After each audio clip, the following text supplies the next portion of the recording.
Not too tired? No, good. Yeah. We're ready to run. Okay. Hello, I'm Maryam. And I'm Nivaal. We're high school students in Canada, and we're incredibly excited to be here today with our Gender Equality Dream Team, Malala yousafzai and Prime Minister Justin Trudeau.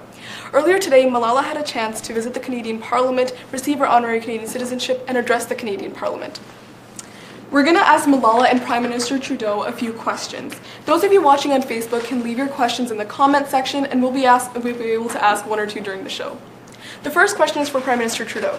Why have you made gender equality a priority in your administration, and where does investing in girls' education fit in?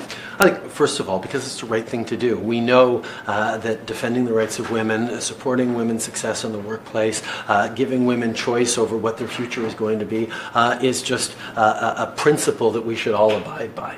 But on top of that, it's also the smart thing to do. We know that women and girls go to school and succeed in the workplace when they achieve positions of leadership. The kinds of decisions that are taken are better for our community, better for society, better for economic growth. It just makes sense to do it, and that's why we're so proud to be pushing so hard in every way we can. Malala, Ottawa is your second stop in your Girl Power trip, and we're so excited to have you here in Canada. What was it like to address the Canadian Parliament? Well, it was a great honor for me to address the Canadian Parliament and to be honored with the Canadian citizenship, the honorary Canadian citizenship. And as proud Pakistani, as proud Pashtun, it was a great opportunity for me to represent my country that stands up for peace and that stands up for girls' education, but also an opportunity for me to call world leaders that investment in education, in girls' education especially, is the best way in which we can achieve prosperity for each and every one of us. Thank you. So just a reminder to anyone watching this on Facebook Live, please be sure to leave your questions in the comment section. Here's one from Rachel. More questions? Okay, so we're going to move on to the lightning round now, and we'll be waiting for questions in a little bit. Yeah. So we'll ask a question, and Prime Minister Trudeau, you'll answer first, and then Malala. Ready? Okay. So what was the last book you read? How about the next book I'll read? Okay. Sophie has your book, and she's hogged it all weekend because she was so, my wife Sophie, excited about reading it, and I have put dibs on it, and I'll be starting it as soon as I get home tonight. Thank you. Thank you. And Malala? I read Sophie's World, which is a book about philosophy and its whole history. I'm not sure what I'm reading next. Okay. So who is the woman that inspires you? Oh, so many extraordinary women in my cabinet, so many extraordinary women leaders that I meet around the world, including Malala.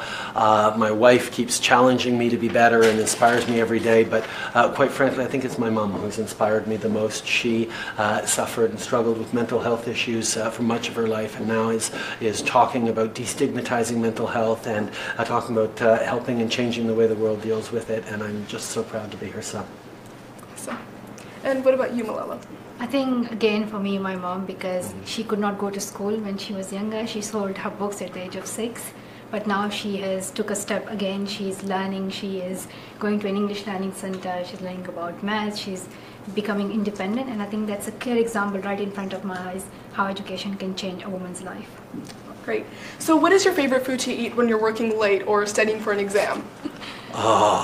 Late at night I need protein, so I probably go with the Montreal smoked meat sandwich. And what about you? My mom's food and a cup of tea. Great. So who is the person who makes you laugh the most? Probably my 3-year-old, Hadrien. He's the funniest little guy who has way too many words for being as small as he is, and has very strong opinions about everything, and doesn't understand why we're laughing at him all the time, because he really is funny without knowing it. I think for me it's my little brother, the youngest one, and he is cheeky. He always keeps us alive and funny and makes us laugh. So hockey or cricket? Hockey, it's the Stanley Cup's playoffs starting now. I'm very excited about it. You, Malala? Cricket.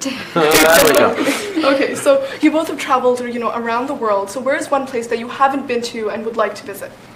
I've actually never been to Pakistan, and I would love to come visit. Malala speaks so passionately and so proudly about it that I've traveled in the area, but never to Pakistan, and I'd love to visit Pakistan. I think that would be great, and for me as well, after that attack, I haven't visited my country again, so I would want to go back to Pakistan, but also seeing countries like India, Afghanistan, Mexico, China. I want to just go everywhere. Yeah.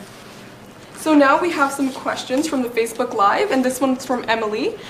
What would you like young people to do for girls around the world? You can answer first and then Mr. Trudeau.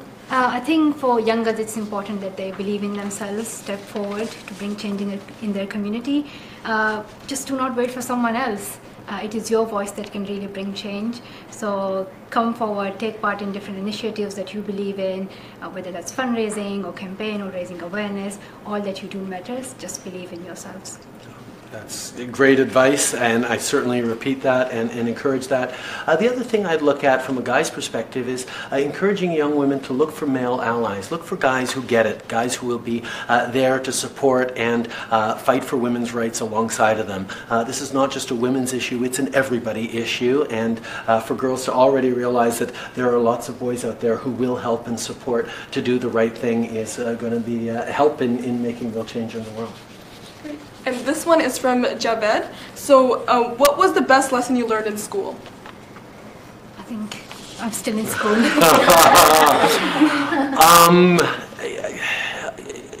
Just to listen. You know what, for me, making sure that I showed up to class focused and ready to take it all in, because no matter if you were daydreaming or skipped a class or weren't around, it's a lot harder to catch up than if you're just in the room listening to it all the time, and you actually save studying time when you're there in the beginning. So being open and listening was and positive about taking charge of your own education, responsible for your own education, was really, really important. A good teacher, bad teacher, if you were there and active about learning as much you could, it would go well. And for our last two questions, we'd like you to give some advice to your young supporters. So Malala, you're going through the university application process right now. So do you have any advice for young students that are currently applying for university or waiting to hear for a response? Well, I have already applied to university, and I have got conditional offer in which I need to get 3 A's to get into the university. So I need your support, I need your advice. So we're all going through the same process, but I think just staying positive is good. Be focused on your studies, on your exams, and make sure you try your best. And that's all you need. Just work hard, try your best, and keep yourself healthy as well. So Prime Minister Trudeau, what advice would you offer to someone who wants to become Prime Minister one day? Get to know your community. Get to know the people you hope to help. I mean, if you want to become Prime Minister, it's not about you. It's about serving. It's about building a better world. And if you don't know the people who hopefully will entrust you with that responsibility, then you're not going to do a very good job of serving them. And that starts from the youngest levels of organizing in community organizations and school groups or whatever. The more you listen, the more you follow your passion, the more you pull people together, the more you discover that you do have the power to shape your community and your world. Thank you so much. That's all the time we have for today. Thank you so much, Malala and Prime Minister Trudeau, for joining us. To follow Malala's journey around the world and visit her, join her during her Girl Power trip, visit malala.org. And we know that you're both very busy, and we just want to let you, continue with your work with girls and women's, equality. So thank you so much for your time. And thank you for your leadership and stepping up and doing this. This is great that you're here. Yeah, it was a pleasure. Thank you. Nice to talk.